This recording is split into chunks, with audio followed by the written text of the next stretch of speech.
It is a great privilege to be able to testify at this important hearing about CEDAW, the Women's Treaty, which affirms principles of equality for women. And as has been discussed, those are the principles that embody American law and values.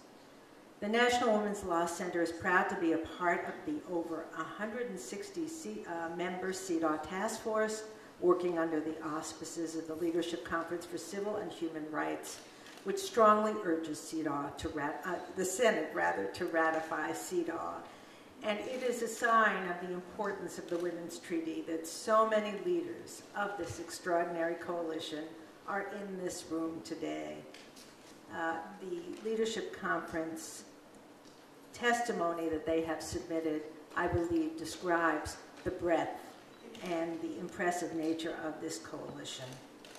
By ratifying CEDAW, almost every other country in the world has affirmed the importance of progress for women and girls, and that the United States has not is deeply unfortunate.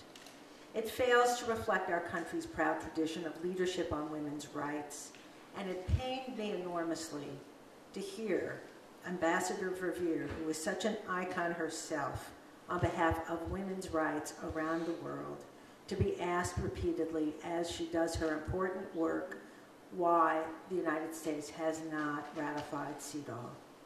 Our failure to ratify has denied women and girls around the world U.S. leadership on the implementation of CEDAW, and it has denied women and girls in our own country the benefits of important lessons about effective strategies used in other countries.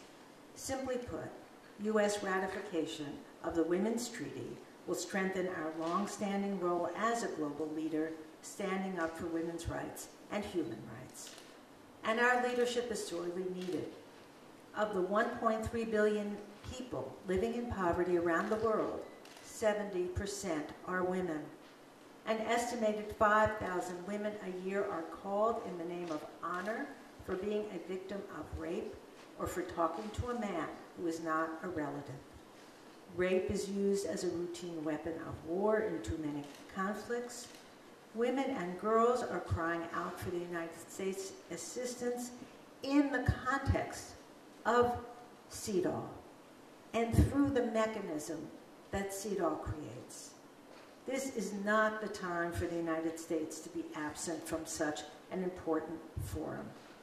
CEDAW calls upon ratifying nations to take all appropriate measures, and that is something that's determined by each country for itself, to end discrimination against women and girls in education, employment, to prevent violence against women and trafficking, to promote women's health, to support parents seeking to balance work and family, to lift women out of poverty. These values are strongly supported by the American public, and U.S. law, as I believe all have said, is consistent with the principles set out in CEDAW. Of course, in the United States, improvement is always needed. No one would disagree.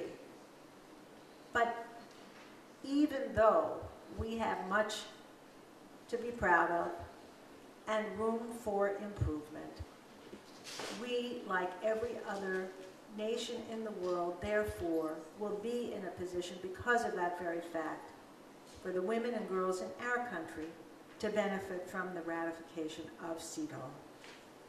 It will be a demonstration to our own women and girls that the United States officially stands behind their advancement at home.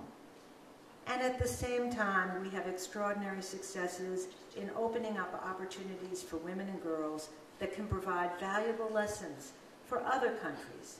And we will be able to bring those lessons through this forum. I want to say one other quick word about the issue that the United States somehow would be giving up its ability to decide what is appropriate and what are those appropriate measures, and somehow lose any of our own sovereignty. With ratification, our officials would be the ones responsible for deciding what is appropriate to advance CEDAW's goals. The Supreme Court has made clear no treaty can override our Constitution. No decisions of any international court or body would be binding on the United States as a result of CEDAW.